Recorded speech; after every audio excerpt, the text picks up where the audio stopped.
अजय, लगातार गाजा पर ये हमले जिससे गाजा यहां पर पूरी तरीके से दहल उठा है। 59 बंधक अब भी हैं जिनको छुड़ाने की फिराक में है नेतन्याहू।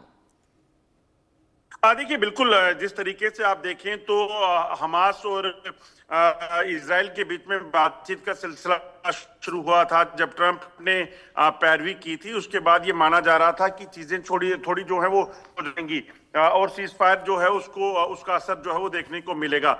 मगर अब हैरानी की बात यह है कि जब हमास ने नहीं माना और जो इजराइल के बंधक थे उनको पार्ट्स में छोड़ने का फैसला लिया, बजाय कि उनको एक साथ छोड़ दिया जाए जो कि ट्रंप की तरफ से कहा गया था, उसे नहीं माना गया। तो उसके बाद जो है ट्रंप ने भी खुली छूट जो है वो नेतन्याहू को दी। नेतन्याहू की मीटिंग के बाद हमने देखा कि लगातार बजाय सीजफायर को अमल करने के हमलों का सिलसिला शुरू हुआ।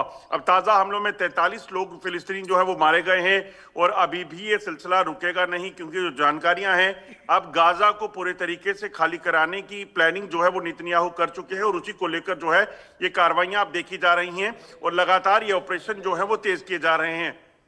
बिल्कुल अजय, हम देख पा रहे हैं डायलॉग से यहाँ पर बात नहीं बन पा रही है, लगातार घुसपैठ की कोशिशें हैं। ऐसे में क्या लगता है आपको, क्या निष्कर्ष इस पूरे वॉर को लेकर रहेगा, क्योंकि हस्तक्षेप भी यहाँ पर काम नहीं आ पा रहा है। देखिए, दरअसल होना क्या चाहिए था कि जब नेतन्याहू और ट्रंप की बातचीत हुई, मुलाकात हुई, तब अमेरिका खुद जो है वो सामने आया। और ट्रंप, आप जानते हैं कि ट्रंप एकदम स्ट्रेट फॉरवर्ड हैं, वो सीधे कहते हैं जो उसको अगर अमल नहीं किया जाता, उनको नहीं माना जाता तो यकीनन वो अपने तरफ से फिर अपने आप को पीछे खींच लेते हैं। तो अमेरिका ने इसी लिहाज से अगर आप देखें तो ट्रंप ने जब कहा था कि आप बातचीत करिए और जो सीजफायर है उसको इम्प्लीमेंट करने के लिए जो शर्तें मत रखिए, क्योंकि ये हमास के पास शर्त रखने की कोई वजह नहीं थी, क्योंकि कल्प्रिट जो है वो हमास था। मगर हमास के जो नेता थे वो इस चीज को मानने के बजाय, ट्रंप की बातचीत मानने के बजाय कि वो पूरे तरीके से जो बंधक थे उनको छोड़ें, उन्होंने शर्तें रखना शुरू किया, जिसके कारण जो है वो ट्रंप भी नाराज हुए। उसके बाद इजराइल ने भी साफ कहा कि अब वो अमेरिका की मदद से जो है वो हमास का सफाया करेंगे, खात्मा करेंगे। और उसके कुछ ही दिनों बाद आपने देखा कि किस तरीके से हमलों का सिलसिला शुरू हुआ और अब एक नहीं बल्कि लगातार इसी तरह से कुछ दिनों के बाद लगातार बमबारी जो है वो नेतन्याहू कर रहे हैं, वहां पर इजराइल कर रहा है। और इजरायली फोर्सेस का जो हमला है वो इस कदर है कि आप सोचिए अब 43 लोग मारे गए हैं।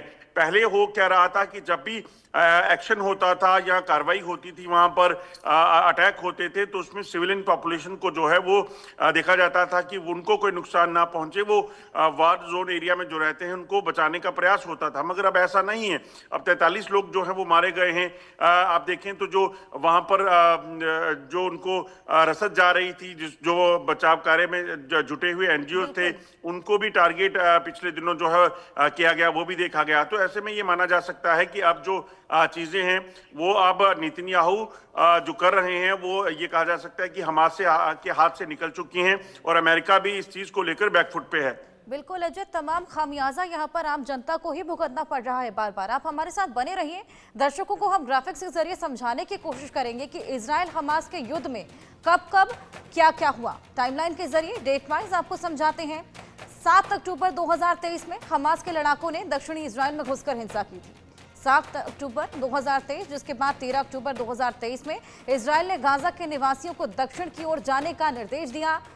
19 अक्टूबर 2023 में अमेरिकी नौसेना के जहाज ने यमन से इजराइल की ओर तमाम गोले दागे थे।